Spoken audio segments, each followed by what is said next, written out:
الحمد للہ رب العالمین والصلاة والسلام علی النبی الامین وعلی آلہ وصحبہ ومن تبعہم بإحسان الی یوم الدین اما بعد فاعوذ باللہ من الشیطان الرجیم بسم اللہ الرحمن الرحیم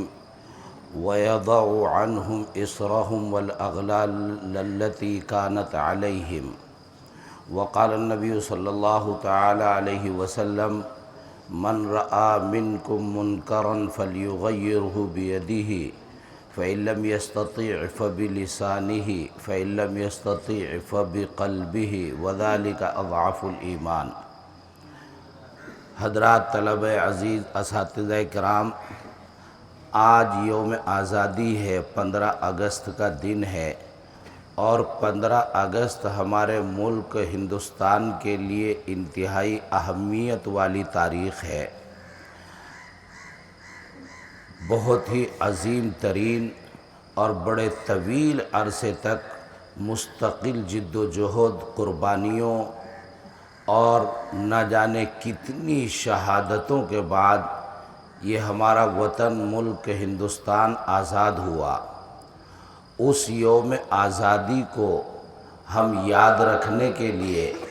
اور غلامی کی جو قربانیاں تھیں اور غلامی کی جو زنجیریں توڑنی پڑی، اس عظیم جد و جہد کو آزاد رکھنے کے لیے ہم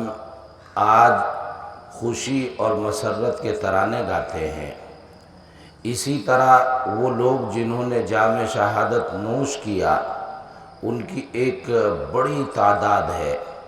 ملک کے کونے کونے میں ایسے جانباز لوگ پیدا ہوئے کہ جنہوں نے اپنی جانیں اس ملک کی آزادی اور اپنی اس آنے والی نسل کو آزاد دیکھنے کے لیے جانوں کا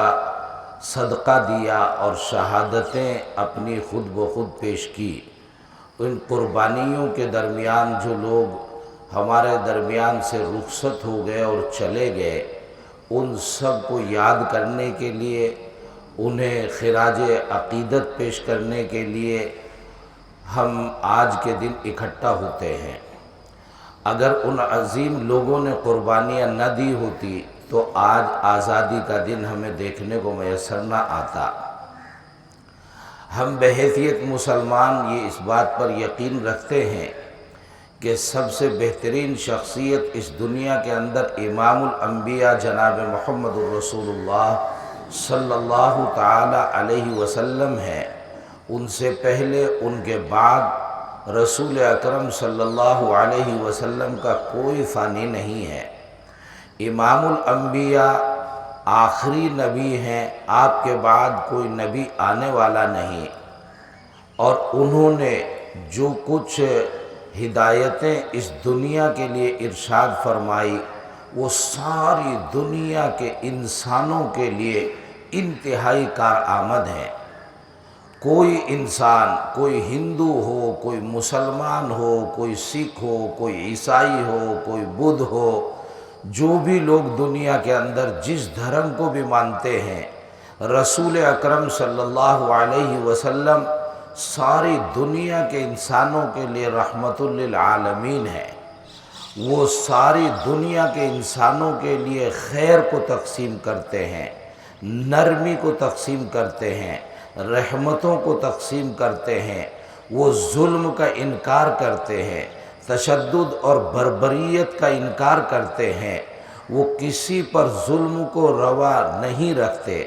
رسول اکرم صلی اللہ علیہ وسلم نے پوری زندگی میں کسی جاندار کے اوپر ظلم نہیں کیا، اور ہدایت ارشاد فرمائی کہ جبر، استبداد،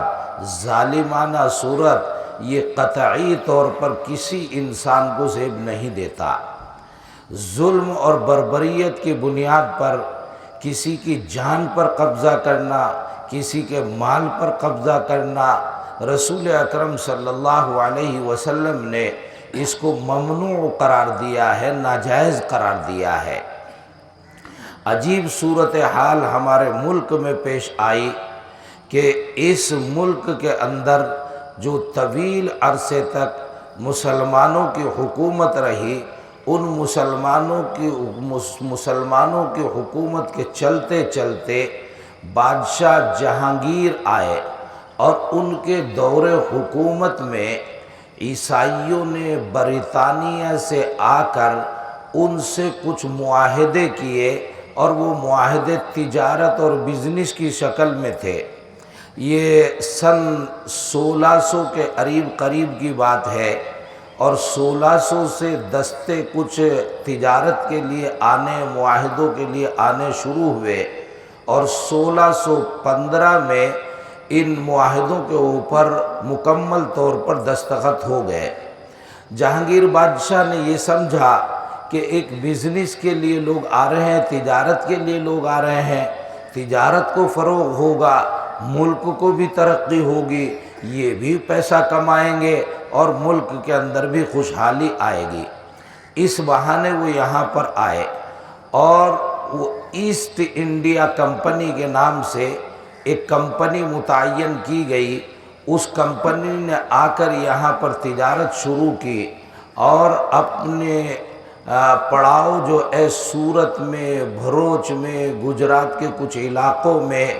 اور ابتدائی طور پر بنگال کے کچھ علاقوں میں، ان 2 علاقوں میں انہوں نے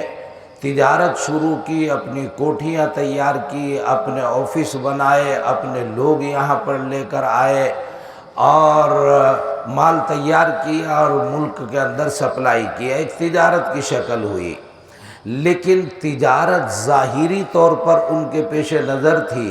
تجارت بھی کرتے تھے، اندر سے ان کا مقصد کچھ اور تھا۔ یہ مقصد جو دن 2 دن میں حاصل نہیں ہوتا، مدت گزرتی چلی گئی، اور تقریباً عرصہ گزرتے گزرتے 150 برس کا عرصہ گزرا۔ 150 برس سوچئے کتنی بڑی مدت ہوتی ہے۔ اس مدت میں انہوں نے ملک کے کونے کونے میں اپنے پاؤں جمائے، اور یاد رکھیں کہ بزنس مین جو آدمی ہوتا ہے، جس کے پاس مال و دولت بہت ہوتا ہے، وہ اپنے اثر و رسوخ قائم کرنے میں آسانی سے کامیابی حاصل کر لیتا ہے۔ اس کا رکھ رکھاؤ دوسرے لوگوں کے لیے ایک طبعی چیز ہو جاتا ہے، کوئی روکنا ٹوکنا اس کو ذرا مشکل امر ہوتا ہے۔ انہوں نے اپنے پیر جمائے، اور پھر 1757 عیسوی میں بنگال میں سب سے پہلے سراج الدولہ کی حکومت تھی۔ سراج الدولہ کی حکومت کا خاتمہ کر کے اور بنگال پر سب سے پہلے انہوں نے قبضہ کیا۔ ایک خطہ ان کے قبضے میں سیاسی طور پر آ گیا، وہاں ان کی حکومت قائم ہو گئی، اور سراج الدولہ کی جو حکومت گئی ہے اس میں عجیب و غریب صورتحال ہے کہ اپنوں کی منافقتیں انسان کو اندر سے کھوکھلا کر دیتی ہے، انتہائی درجے کمزور کر دیتی ہیں۔ میر جعفر کا نام جو ہے مشہور و معروف ہے، اور ضرب المثل ہے میر جعفر اور میر صادق۔ وہاں میر جعفر جو ہے سپہ سالار تھا، اور اس میر جعفر نے اس کو لالچ دیا گیا انگریز کی طرف سے، ایسٹ انڈیا کمپنی کی طرف سے، اور اسی نے بغاوت کی، اور اسی بغاوت کے نتیجے میں بنگال قبضے میں آ گیا۔ وہی سپہ سالار تھا سراج الدولہ کا۔ الغرض یہ صورتحال 1757 میں قبضہ سیاسی ہونا شروع ہو گیا، اور پھر یہ قبضہ سیاسی ان کا تقریباً 101 برس تک چلتا رہا۔ 101 برس تک یہ سیاسی قبضہ 1857 تک چلتا رہا۔ 1857 میں عجیب صورت پیش آئی۔ ایسٹ انڈیا کمپنی ہے، ابھی کمپنی کا قبضہ ہے، اور ایک جگہ بنگال پر ابتداءً قبضہ ہوا، پھر دوسری جگہ، پھر تیسری جگہ، پھر چوتھی جگہ، اس طرح قبضہ ہوتا چلا گیا۔ ادھر مسلم بادشاہ عدلتے اور بدلتے رہے، یکے بعد دیگرے، جہانگیر کو گئے ہوئے زمانہ ہو چکا، یہ لوگ بدلتے رہے، کمپنی جو کی تو قائم رہی اور آگے بڑھتی رہی۔ 1857 میں صورت پیش آئی، مذہبی اور عقیدے سے متعلق چیزیں بڑی مؤثر ترین ہوتی ہیں، آدمی سب چیزوں کو بھول جاتا ہے، عقیدے کے لیے لڑنے کے لیے کھڑا ہو جاتا ہے، یہ آدمی کی فطرت ہے۔ تو عقائد سے بہت ہی قریب آ کر چھیڑ چھاڑ کی گئی، اور صورت یہ پیش آئی کہ فوجیوں کے پاس جو رائفلیں ہوا کرتی تھی، ان رائفلوں میں جو کارتوس استعمال ہوتا تھا، اس کارتوس کے اوپر ایک پیپر لپٹا ہوا ہوتا تھا، اور جب رائفل کو لوڈ کرنا ہوتا تھا، کارتوس بھرنا ہوتا تھا رائفل میں، تو لوڈ کرتے ٹائم اس پیپر کو اپنے منہ سے دانت سے کاٹ کر اتارنا ہوتا تھا، تو اس پیپر میں چربی لگی ہوئی ہوتی تھی، اور تاریخ میں آتا ہے کہ عام طور پر خیال یہ دیا گیا کہ اس میں دو چیزوں کی، گائے کی چربی ہے اور خنزیر کی چربی ہے، دونوں کا مکسچر بنایا جاتا اور وہ اس پیپر میں لگا کر اس پر لپیٹی جاتی۔ وہ کچھ مفید بھی ہوتی تھی کہ اس کو کارآمد بنائے رکھنے اور دیر تک باقی رکھنے کے لیے وہ مفید اور ثابت ہوتی تھی، لیکن اس کے علاوہ بھی صورتیں ہو سکتی تھی۔ ہندو بھائی جو برادران وطن ہیں، ان کے نزدیک گائے جو ہے ایک اہم اہمیت کے حامل ہے، اور وہ اس کو ماتا تسلیم کرتے ہیں، تو گائے کی چربی جس میں لگی ہو، گویا گائے کی ہتیا کی گئی اور پھر جو ہے اس کی چربی نکالی گئی، اور پھر انہی سے، وہ بھی فوج میں تھے تو انہی سے کہا جا رہا ہے کہ اس کو اپنے منہ سے اور اپنے دانت سے کھولو اور اس کا مزہ اور ذائقہ چکھو، تو یہ ان کی بھاوناؤں کو بھڑکانے والی چیز تھی۔ اسی طرح خنزیر جو ہے وہ مسلمانوں کے نزدیک حرام ہے، ان سے کہا جا رہا ہے کہ خنزیر کی چربی جو ہے وہ اپنی زبان سے چکھو اور اپنے دانت سے اس کو الگ کرو۔ تو ہندوؤں کی بھی بھاونائیں بھڑکی، اور مسلمانوں کے لیے بھی یہ انتہائی درجے ناجائز چیز تھی، ان کے جذبات بھی بھڑکے۔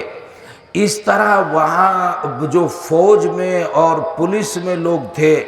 ان لوگوں نے اس کا مقابلہ کیا اور اس کے لیے درخواستیں دی، اور ان سے انگریزوں سے کہا کہ ایسا نہ کریں، مگر وہ اس پر شدت سے ڈٹے رہے کہ آپ لوگوں کی ملازمت ہے، آپ لوگوں کو یہی کرنا پڑے گا۔ بالآخر جب یہ صورت پیش آئی تو بنگال کی بیرک چھاؤنی تھی، بڑی چھاؤنی تھی جہاں فوج بڑی تعداد میں رہتی تھی، تو اس چھاؤنی میں منگل پانڈے نام کا ایک آدمی تھا، وہ بھی ذمہ دار تھا، اہلکار تھا اور سپاہی تھا۔ تو منگل پانڈے نے سب سے پہلے وہاں پر اس کا انکار کیا، اور اس کا انکار جب کیا تو پھر ان کو زور و زبردستی سے اس کو اختیار کرنے کے لیے کہا گیا۔ اس طرح جو وہاں پر فوج کا ذمہ دار انگریز تھا، اس کے اور منگل پانڈے کے درمیان جھگڑا ہوا، اور منگل پانڈے نے عقیدے کے جذبات کے تحت اور ملک کی غلامی کا جو اندر سے احساس تھا اور آزادی کے لیے جو تمنائیں تھیں، ان تمناؤں کو پیش نظر اس نے اسی ذمہ دار انگریز پر گولی چلائی اور سب سے پہلے اس کا کام تمام کیا۔ یہاں سے آگ بھڑکنی شروع ہوئی، منگل پانڈے کو تو گرفتار کیا گیا اور چند دنوں میں پھانسی دے دی گئی۔ اس نے ملک کی آزادی کے لیے قدم اٹھایا۔ اس کے بعد جو ہے 1857 میں یہی کارتوس یہاں میرٹھ کی چھاؤنی، آج بھی میرٹھ کی چھاؤنی مشہور و معروف ہے، اس وقت بھی میرٹھ کی چھاؤنی بڑی چھاؤنی تھی اور مشہور و معروف تھی۔ یہاں جو ہے وہی کارتوس تھے، یہاں 85 فوجی تھے جنہوں نے ایک ساتھ جو ہتھیار ان کے چھوڑ دیے کہ ہم آپ کی ملازمت نہیں کریں گے اور آپ کی غلامی نہیں کریں گے، یہ کارتوس ہم استعمال نہیں کریں گے۔ انگریز نے ان کے اوپر دباؤ بنایا، اس کے نتیجے میں وہی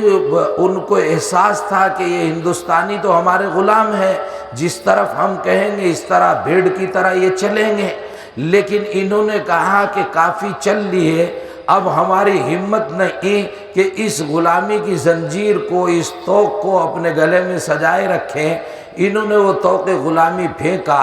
اور 85 آدمیوں نے ابتداءً یہ آواز لگائی کہ ہم ان کارتوسوں کو اور آپ کی غلامی کو قبول نہیں کرتے۔ انہوں نے احتجاج کیا۔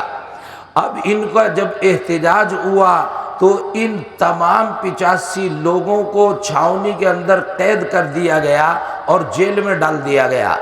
اب جب 85 لوگوں کو جیل میں ڈالا تو پھر تمام فوجیوں کے جذبات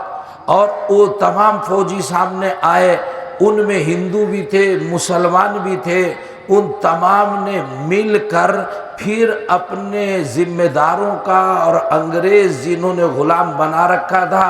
ان سب کا مقابلہ کیا۔ ان سب کا مقابلہ کرتے ہوئے ان 85 لوگوں کو چھڑایا اور جیل کے دروازے توڑے، ان 85 لوگوں کو ان کی غلامی سے چھڑا کر لائے اور احتجاج کیا۔ پوری فوج تقریباً سامنے آ گئی، اب وہ ذمہ دار کچھ نہیں کر پائے۔ ان فوجیوں نے فلیگ مارچ کیا اور مارچ کرتے ہوئے یہ دلی پہنچے اور دلی میں جا کر بہادر شاہ ظفر کو پھر اپنا قائد تسلیم کرتے ہوئے اعلان کر دیا کہ ملک آزاد ہونا ہے، آزاد ہو کر رہے گا، ہمیں ان کی غلامی قطعی طور پر منظور نہیں ہے۔ انتہائی درجے قتل و غارت گری ہوئی، ان لوگوں نے بہت ظلم اور بربریت کا مظاہرہ کیا، لیکن یہ لوگ جو ہے قبضے میں نہیں آئے اور انہوں نے اپنی جد و جہد جاری رکھی۔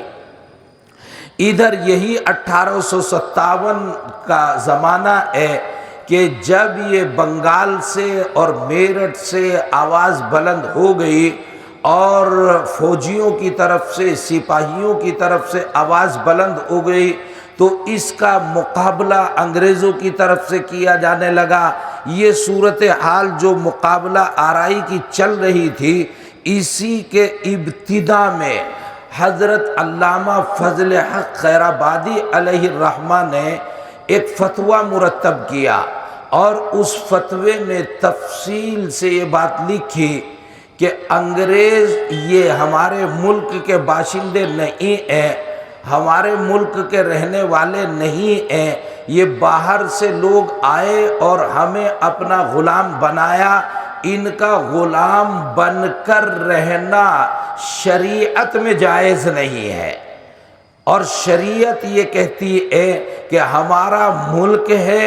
ہم آزاد تھے، آزاد ہیں اور آزاد رہیں گے۔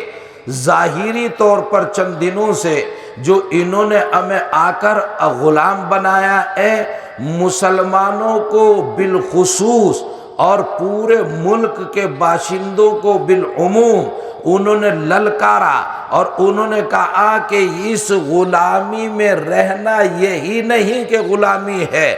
یہ اسلام کی خلاف ورزی ہے، یہ شریعت کی خلاف ورزی ہے۔ کوئی بھی انسان جسے اللہ رب العزت نے آزاد کیا ہے، آزاد پیدا فرمایا ہے، وہ غلام بن کے رہے، اس کے لیے خود بھی یہ بات جائز نہیں۔ اور یہ کوئی فتویٰ، یہ کوئی پرچی پر لکھ کر ایسے ہی نہیں بھیج دیا، بلکہ وہ فتویٰ مرتب کر کے دلی کی جامع مسجد میں آئے اور انہوں نے اس فتوے کے مشتملات پر ولولہ انگیز خطاب کیا اور پھر تائید لوگوں سے چاہی۔ تمام لوگوں نے تائید کی۔ اس وقت میں ملک بھر کے بڑے بڑے علماء وہاں پر موجود تھے۔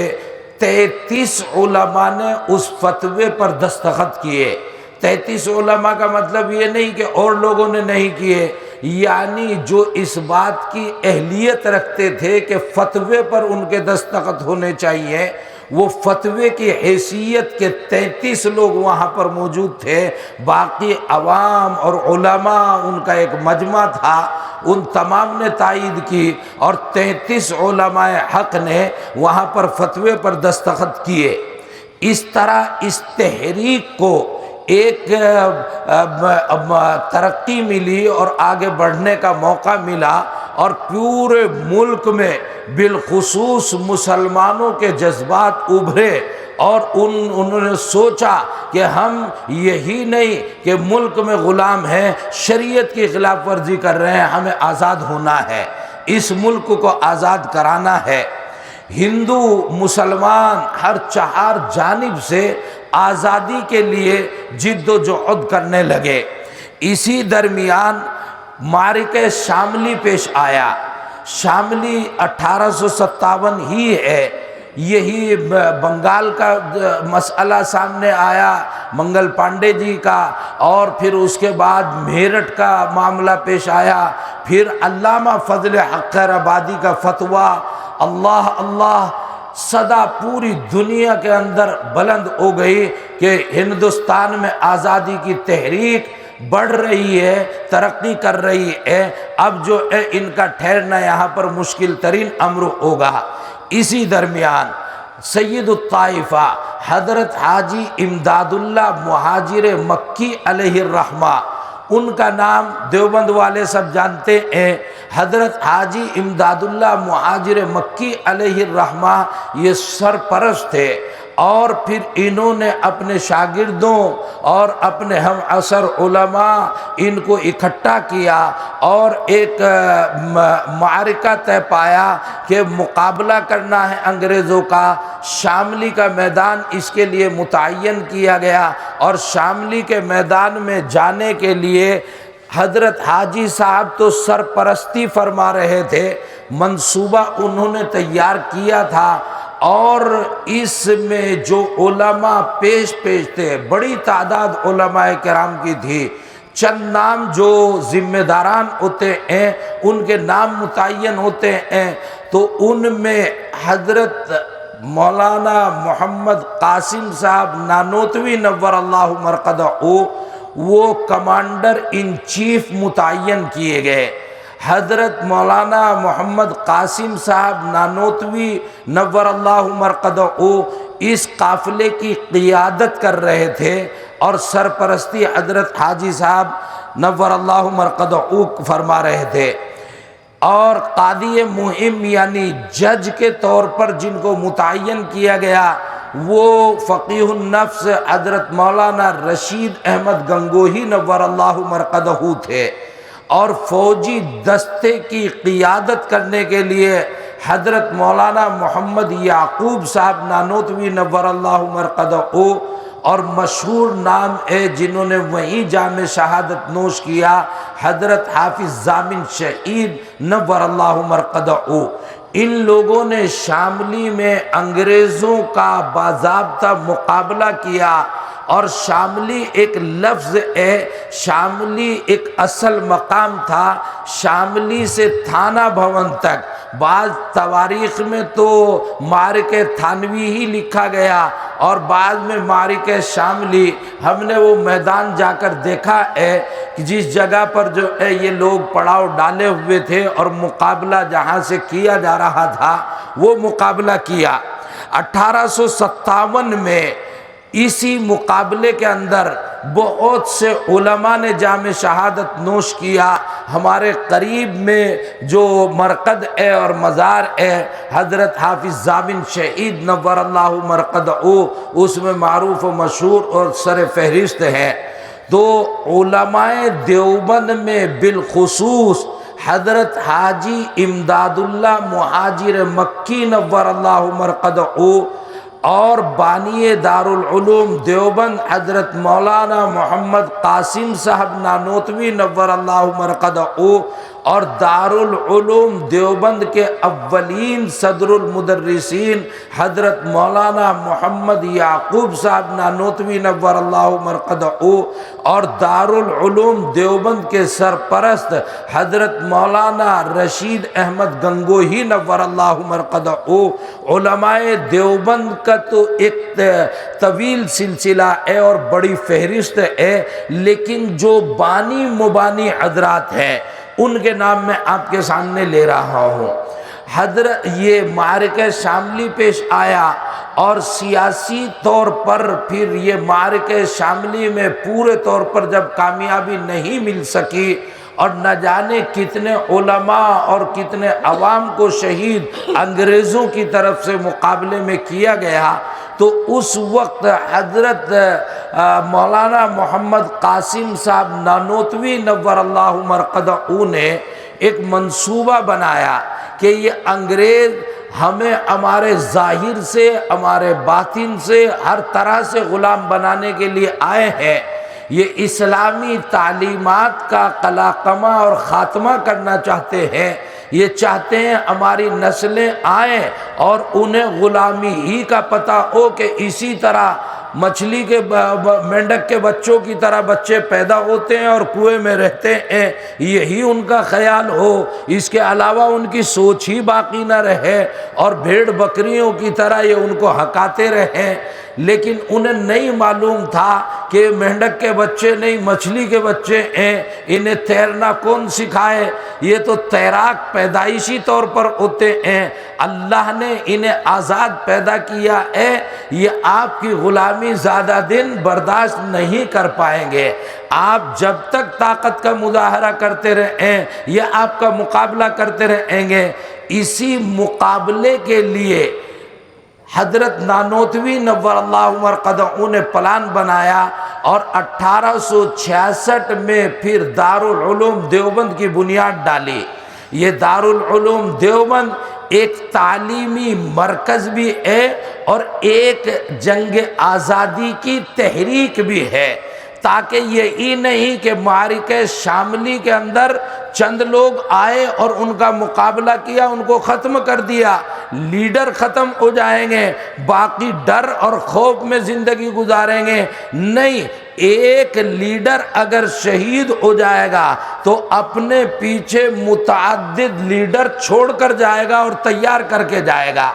تو تحریک وہ زندہ رہتی ہے، افراد وہ تو کبھی کامیاب اور کبھی ناکام، مقابلہ ہوتا ہے، کبھی آپ جو ہے کامیاب ہو گئے، کبھی سامنے والا کامیاب ہو سکتا ہے، لیکن جب تحریک وجود میں آ جاتی ہے تو پھر تحریک یکے بعد دیگرے وہ زندہ رہتی ہے، وہ تحریک زندہ رہی اور چلتی رہی۔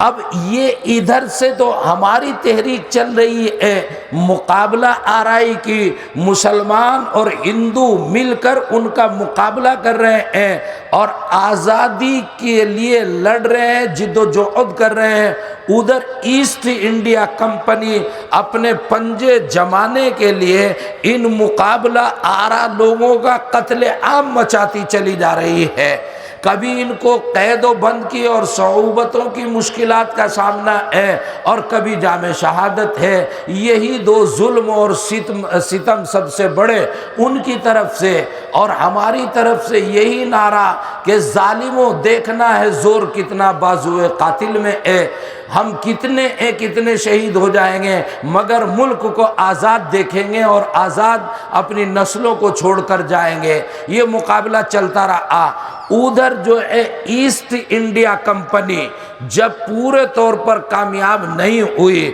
تو 1858 میں برطانیہ کے اندر پارلیمنٹ میں ایک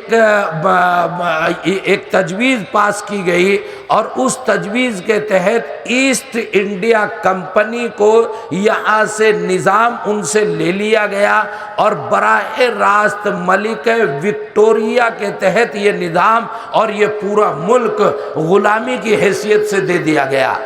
دیکھو 1600 سے صورتحال شروع ہوئی تھی اور 1757 تک ایک اور پھر 1757 سے 1857 تک دوسرا مرحلہ، اور پھر یہ 1858 کے اندر ملکہ وکٹوریہ کے تحت براہ راست ملک چلا گیا۔ لیکن چونکہ تحریک وجود میں آ چکی تھی، فتویٰ آ چکا تھا، اور مسلمان اس تحریک کے بانی تھے، اور مسلمانوں کا شریعت کا مسئلہ آ گیا، جب فتویٰ آ گیا تو انہوں نے اس ملک کو آزاد کرانا یہی نہیں کہ اپنے جذبات سمجھے، بلکہ انہوں نے شریعت کا تقاضا سمجھا کہ شریعت کا تقاضا یہ ہے کہ ملک آزاد ہو۔ اور جب وہ شریعت کا تقاضا اس کو سمجھ کر آگے چل رہے تھے تو وہ اکیلے آگے نہیں چل رہے، ہندو اور مسلمان دونوں مل کر آگے چل رہے تھے۔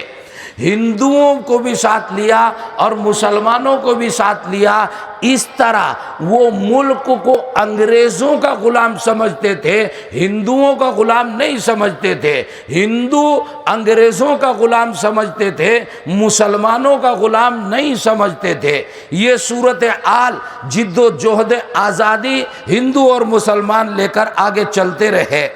آگے چلتے چلتے کچھ کڑیاں میں آپ کے سامنے رکھ رہا ہوں، یہ تو طویل داستان ہے۔ 1913 عیسوی میں حضرت شیخ الہند علیہ الرحمہ، حضرت نانوتوی نور اللہ مرقدہ کے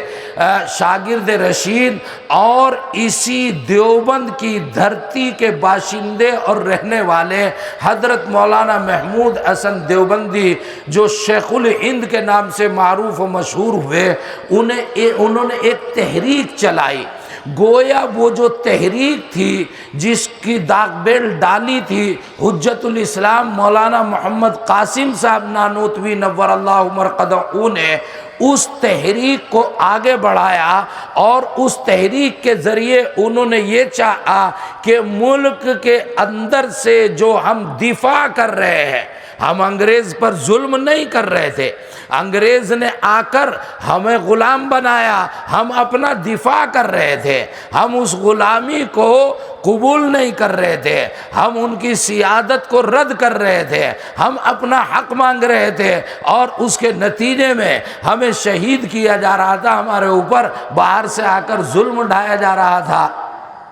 یہ تحریک جو ہے اندر سے کامیاب نہیں ہو پا رہی ہے، تو باہر ممالک کی بھی مدد لینی چاہیے، اور سب سے پہلے کابل کی حکومت کی، اور اسی طرح ترکی کی حکومت کی، اسی طرح سعودی کی حکومت کی، ان لوگوں کے لیے تجویز پاس ہوئی کہ ان لوگوں سے ہمیں رابطہ کرنا ہے، اور ہمیں ان کا تعاون لینا ہے، ان کا تعاون لے کر پھر ملک کو آزاد کرانا ہے۔ حضرت مولانا عبید اللہ سندھی نور اللہ مرقدہ کو حضرت نے یہاں سے بھیجا، اور حضرت اب تاریخ میں بعض جگہوں پر آتا ہے کہ حضرت نے جو خط لے کر افغانستان کابل کی حکومت کے پاس بھیجا تھا، تو وہ خط ہی ریشمی رومال کے اوپر لکھا ہوا تھا، وہ تھا یا نہیں تھا، اس سے آگے جو ہے حضرت مولانا عبید اللہ سندھی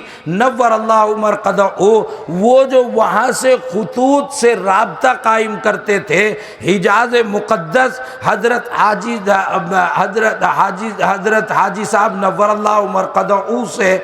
نہیں ان سے کہ شیخ الہند علیہ الرحمہ سے جو رابطے ہوتے تھے، تو یا وہاں پر جو دستے بھیج دیے گئے تھے ان سے رابطے ہوتے تھے، تو ان سے روابط کے درمیان ریشمی رومال پر لکھے ہوئے خطوط استعمال کیے جاتے تھے، تو وہ تحریک ہی تحریک ریشمی رومال کے نام سے مشہور اور معروف ہو گئی۔ وہ خطوط پھر پکڑے گئے، یہ تحریک ریشمی رومال حضرت شیخ الہند علیہ الرحمہ نے یہی دیوبند سے جاری کی، اور یہ تحریک دیر تک دور تک چلتی رہی، مگر یہ تحریک آؤٹ ہو گئی، اور وہ خطوط پکڑے گئے، انگریزوں کے ہاتھ وہ خطوط لگ گئے۔ جب وہ خطوط انگریزوں کے ہاتھ لگے تو دیکھا ان خطوط کا بانی مبانی کون ہے؟ مولانا محمود الحسن صاحب، حضرت شیخ الہند علیہ الرحمہ، حضرت شیخ الہند علیہ الرحمہ اور ان کے رفقائے کار کو گرفتار کر لیا گیا۔ ان کو گرفتار کر کے کالا پانی کی مشکل ترین جیل میں ڈال دیا گیا اور مدتوں وہ جیل میں رہے۔ آپ کا ترجمہ شیخ الہند معروف ہے، وہ بھی وہیں پر لکھا گیا۔ حضرت جو ہے وہاں سے جب واپس آئے جیل سے تو پھر یہ دیوبند میں اس تحریک کو جاری رکھنے کے لیے جمعیت علماء کا سہارا لیا، یعنی جمعیت علماء وجود میں آ رہی تھی، ابھی 1 سال پہلے سے وجود میں آ رہی تھی، تو اس وقت انہوں نے اس کی صدارت فرمائی اور آگے بڑھے، ترقی کرتے رہے۔ الغرض وہ انتہائی درجے کمزور ہو چکے تھے، جیل کی سلاخوں میں ان کو بڑی صعوبتوں کا سامنا تھا۔ یہ تحریک آگے چلتی رہی اور بڑھتی رہی۔ اس تحریک کو آگے چلانے کے لیے جو میدان میں لوگ تھے، مفتی کفایت اللہ صاحب نور اللہ مرقدہ اور حضرت شیخ الہند علیہ الرحمہ، یہ نام سر فہرست ناموں کو میں ادھر گاندھی جی، جہانی گاندھی جی وہ بھی سامنے، اور یہ سب ہندو مسلمان، گاندھی جی کو ہندو لوگ بہت تسلیم کرتے تھے، اس لیے ان کی قیادت بڑی کامیاب قیادت تھی۔ انہوں نے بڑی کامیابی کے ساتھ یہ طے کر لیا گاندھی جی نے کہ ملک کو آزاد ہی دیکھنا ہے، نسلوں کے لیے ملک کو غلام چھوڑ کر جانا نہیں۔ انگریز کی قیادت کو تسلیم کرنے سے ہندوؤں نے، مسلمانوں نے مل کر ایسا مقابلہ کیا، ایسا اس کا رد کیا کہ بالآخر، یہ تو میں بات کہہ رہا ہوں 1919 کی، یہ تو آگے بڑھتے بڑھتے 1947 آیا ہے۔ کتنی عظیم ترین اور مسلسل قربانیاں ہیں، کتنے، چونکہ حضرت شیخ الہند سامنے تھے، چونکہ حضرت نانوتوی نور اللہ مرقدہ سامنے تھے، چونکہ تحریک دارالعلوم دیوبند کی سامنے تھی، چونکہ تحریک ریشمی رومال سامنے تھی، چونکہ علامہ فضل حق خیر آبادی کا اور اس کے ساتھ ساتھ حضرت شاہ عبدالعزیز محدث دہلوی کا فتویٰ سامنے تھا، تو یہ جو فتوے کا لفظ آتا تھا، یہ جو دیوبند کا لفظ آتا تھا، یہ جو محمود کا لفظ آتا تھا، یہ جو تحریک ریشمی رومال کا لفظ آتا تھا، اس طرح کے یہ جو شاملی کے معرکے کا لفظ آتا تھا، اس طرح کے الفاظ نے انگریزوں کو مسلمانوں کے نہیں بلکہ علماء کے خلاف انتہائی درجے ان کے اندر غیظ و غضب بھر دیا تھا۔ وہ یہ سمجھ گئے تھے کہ یہ جو لفظ ہے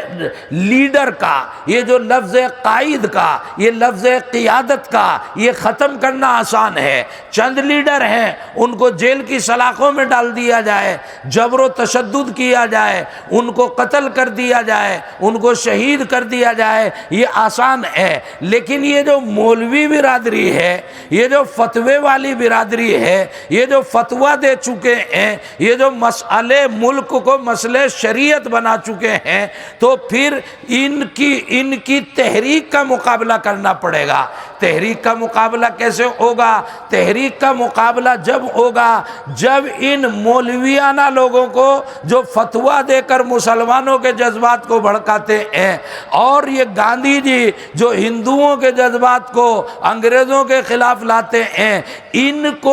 کو ختم کیا جائے۔ اور چونکہ یہ مولوی برادری آگے فتویٰ نام لے کر چل گئی تھی اور عوام کو فتوے کے نام سے انہوں نے کھڑا کر دیا تھا، آج بھی عوام فتوے کو مانتی ہے، تو یہ فتویٰ ہی تھا جس نے جنگ آزادی کی ایک تحریک کا کھڑی کر دی تھی، ایک تحریک برپا کرتی تھی۔ تو اس فتوے کی وجہ سے ان علماء کا قلع قمع کرنا ضروری ہو گیا تھا۔ اس لیے اس وقت میں ان علماء کا اتنا قتل عام ہوا، اتنا قتل عام ہوا، خاص علماء کو پکڑا گیا اور ان کا قتل نہیں کیا گیا، ان کا قتل کر کے ان کے قتل کا مذاق بنایا گیا۔ یہ دیوبند یہ دیوبند اس کی قربانیاں ملک کی آزادی کے لیے رہی ہے، ہمیں پتہ ہے، ہمارے جذبات بھی وہ ہیں، ہماری قربانیاں بھی وہ ہیں، ہمارا خون بھی وہ ہے۔ ہمارا ملک تھا، ہمارا ملک ہے، ہمارا ملک رہے گا۔ ہم اس ملک کو سینچیں گے، اس کو خوشگوار بنائیں گے، اس کو عمدہ ترین بنائیں گے، اس میں عدل ہو، اس میں انصاف ہو، اس میں وحشت کا خاتمہ ہو، اس میں ظلم کا خاتمہ ہو، اس میں بربریت کا خاتمہ ہو۔ یہ ملک آزاد تھا، آزاد ہے، انشاءاللہ آزاد رہے گا۔ اور ہندو مسلمان محبت کے ساتھ اس ملک میں رہتے چلے آئے، انہوں نے مل کر اس کو آزاد کرایا، آج بھی وہ مل کر رہتے ہیں، ہمیشہ مل کر رہیں گے انشاءاللہ ثم انشاءاللہ۔ وہ انگریزی طاقتیں جنہوں نے ملک کو غلام بنایا تھا، وہ آج بھی یہ چاہتی ہیں، اور انہیں چاہنا بھی چاہیے۔ ان کو یہاں سے تم نے مسلمانوں اور ہندوؤں مل کر بھگایا ہے، وہ آج بھی یہ چاہتے ہیں کہ ہندوؤں کے اور مسلمانوں کے درمیان دراڑیں ڈالی جائیں۔ اور جس طرح انہوں نے ملک کو غلام بنا کر رکھا تھا، جب ملک کو غلام بنایا تھا، جب انہوں نے ہندوؤں اور مسلمانوں کے درمیان دراڑیں ڈالی تھی، اگر وہ آج بھی دراڑیں ڈالنا چاہیں کہ ہندوؤں اور مسلمانوں کو وطن کے اعتبار سے الگ الگ کر دیا جائے، تو یہ ان کی بھول ہوگی، اور اس کو ان کی بھول بنانا یہ آپ کا کام ہے کہ ملک کے اندر امن قائم رہے، بھائی چارہ قائم رہے، بھائی چارہ قائم رہے۔ ہندو اور مسلمان، سکھ اور عیسائی جو اس ملک کے باشندے ہیں، وہ اپنی شریعت، اپنے مذہب، اپنے دھرم سے اوپر اٹھ کر ان جذبات کا ہمیشہ مظاہرہ کرتے رہے ہیں اور کرتے رہیں گے کہ ہمارے عقیدے الگ الگ ہیں، ہمارا دھرم الگ الگ ہے، لیکن اس کے ساتھ ساتھ ہمارا وطن ایک ہے، ہم وطنی طور پر تمام کے تمام بھائی بھائی ہیں۔ انشاءاللہ ہم بھائی بھائی رہیں گے، ملک آزاد ہے، ملک آزاد رہے گا۔ اور یہ خوشیاں جو ملک کی آزادی کے لیے دارالعلوم وقف دیوبند کے اس وسیع میدان میں حضرت محتمم صاحب، حضرت مولانا محمد سفیان صاحب قاسمی دامت برکاتہم کے ایما پر، ان کے حکم پر یہ پروگرام جو منعقد کیا جا رہا ہے، انشاءاللہ ملک کے طول و عرض میں مسلمانوں کی طرف سے، ہندوؤں کی طرف سے 15 اگست کا یوم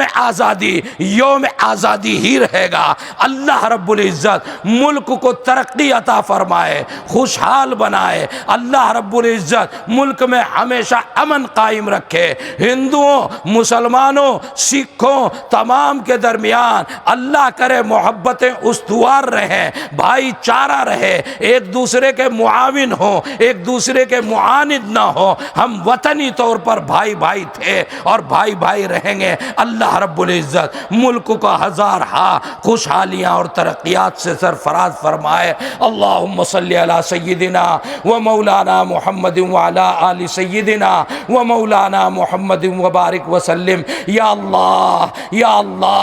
ملک کی تعمیر فرما، ملک کی ترقی کے فیصلے فرما۔ یا اللہ یہاں پر جو اتحاد تھا، جو اتحاد ہے، اے اللہ اس اتحاد کو برقرار فرما، اے اللہ اس میں دوام پیدا فرما۔ اے اللہ ہم اپنے دھرم کے اعتبار سے الگ الگ ہیں، اے اللہ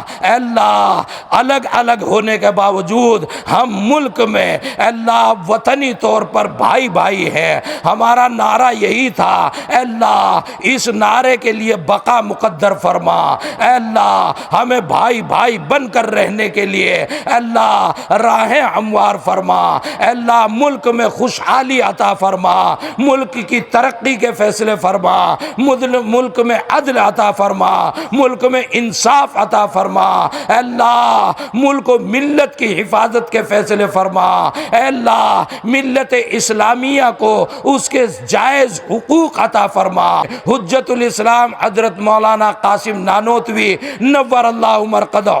ایک علماء کا جم غفیر ہے، اے اللہ ان کی قربانیوں سے ہمیں یہ آزادی ملی ہے۔ ہندو مسلمانوں نے اس کے لیے ملک کی آزادی کے لیے ملی جلی جد و جہد اور قربانیاں، اے اللہ انت تک کوششیں، اے اللہ ان کو کامیابی آپ نے عطا فرمائی، اے اللہ ان کا بقا مقدر فرما، اے ارحم الراحمین، اے اکرم المکرمین۔ یہ علماء، یہ طلبہ، یہ سب اسی تحریک سے وابستہ ہے، اے اللہ ملک میں امن، اے اللہ ملک میں سلامتی قائم فرما، اور ہمیں اس ملک کی سلامتی کے لیے کار آمد بن کر رہنے اور زندگی گزارنے کی توفیق عطا فرما۔ اے اللہ ملک کی سلامتی کے لیے ہر چہار جانب سے اسباب پیدا فرما، اے اللہ جو مانگا وہ عطا فرما، پھر اپنی شایان شان،